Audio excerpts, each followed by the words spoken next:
ओम श्री गणेशाय नमः। वरद चतुर्थी व्रत कथा। श्री गणेश चतुर्थी व्रत की पौराणिक कथा के अनुसार एक बार भगवान शिव तथा माता पार्वती नर्मदा नदी के किनारे बैठे थे। वहां माता पार्वती ने भगवान शिव से समय व्यतीत करने के लिए चौपट खेलने को कहा।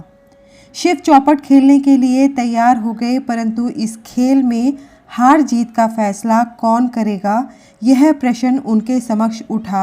तो भगवान शिव ने कुछ तिनके एकत्रित कर उसका एक पुतला बनाकर उसकी प्राण प्रतिष्ठा कर दी और पुतले से कहा, पुत्र, हम चौपट खेलना चाहते हैं, परंतु हमारी हार जीत का फैसला करने वाला कोई नहीं है, इसलिए तुम बताना कि हम दोनों में से कौन हारा और कौन जीता। उसके बाद भगवान शिव और माता पार्वती का चौपट का खेल प्रारंभ हो गया। यह खेल 3 बार खेला गया और संयोग से तीनों बार माता पार्वती ही जीती।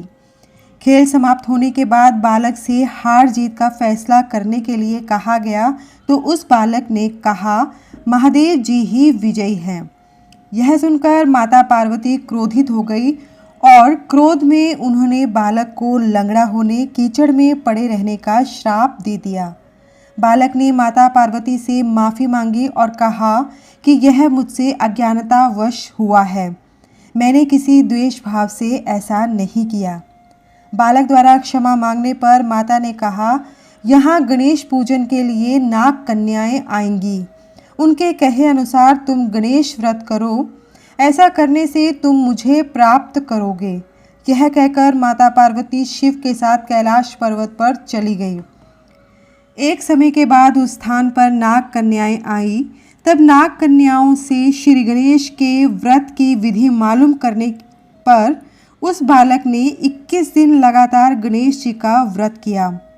उसकी श्रद्धा से गणेश जी प्रसन्न हुए। उन्होंने बालक को मनोवांछित फल मांगने के लिए कहा। उस पर उस बालक ने कहा, हे विनायक, मुझ में इतनी शक्ति दीजिए कि मैं अपने पैरों से चलकर अपने माता पिता के साथ कैलाश पर्वत पर पहुंच सकूं और वे यह देख प्रसन्न हों। तब बालक को वरदान देकर श्री गणेश अंतर्धान हो गए।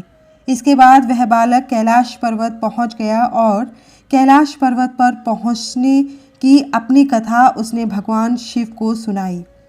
चौपट वाले दिन से माता पार्वती शिवजी से विमुख हो गई थी, अतः देवी के रुष्ट होने पर भगवान शिव ने भी बालक के बताए अनुसार 21 दिनों तक श्री गणेश का व्रत किया।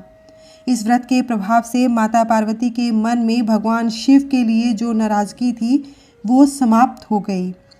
तब यह व्रत विधि भगवान शंकर ने माता पार्वती को बताई।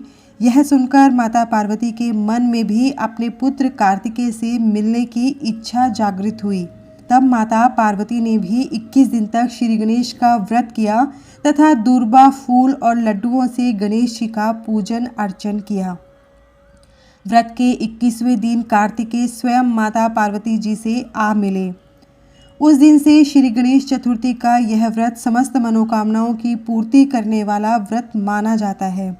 इस व्रत को करने से मनुष्यों के सारे कष्ट दूर होकर उन्हें समस्त सुख सुविधा प्राप्त होती है। श्री गणेशाय नमो नमः। धन्यवाद।